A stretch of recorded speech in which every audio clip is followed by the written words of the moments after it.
நான் கச்சா எண்ணெய். என் வாழ்க்கை வரலாறு கோடிக்கணக்கான ஆண்டுகள் பழமையானது.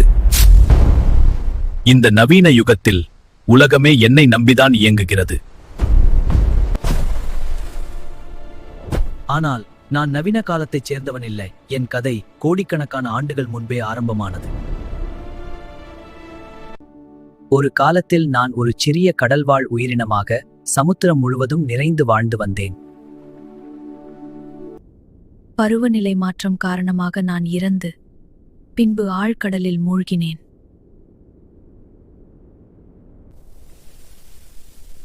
மண் அடுக்குகள் என்னை மூடின. ஒன்றல்ல இரண்டல்ல கோடிக்கணக்கான ஆண்டுகள் கடந்தன. நாளாக நாளாக வெப்பமும் அழுத்தமும் சேர்ந்து வேதியியல் மாற்றத்தை உருவாக்கி என்னை கச்சா எண்ணெயாக மாற்றின. கச்சா எண்ணெயாக மாறிய பின்பும் ஆயிரக்கணக்கான ஆண்டுகள் அங்கேதான் சிக்கியிருந்த. ஒரு நாள் மனிதர்கள் என்னை பூமியை குடைந்து கண்டுபிடித்தார்கள். அதுவே எனது புதிய பிறப்பு.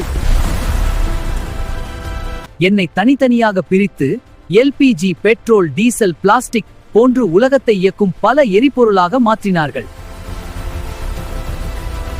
நீங்கள் தினமும் பயன்படுத்தும் பொருள்களிலும் உங்கள் வாழ்க்கையின் ஒரு பகுதியாகவும் நான் இருக்கிறேன். நான் உலகத்தையே இயக்கும் சக்திதான். ஆனால் என்னாலேயே இயற்கை மெல்ல மெல்ல அழிந்து கொண்டிருக்கிறது. என்னை புத்திசாலித்தனமாக பயன்படுத்துங்கள். இந்த உலகத்தின் எதிர்காலம் உங்கள் கையில்தான் உள்ளது. இது போல இன்னும் பல அறிவியல் வீடியோக்களுக்கு ஒரு சின்ன லைக் பண்ணுங்க, சப்ஸ்கிரைப் பண்ணுங்க. நன்றி.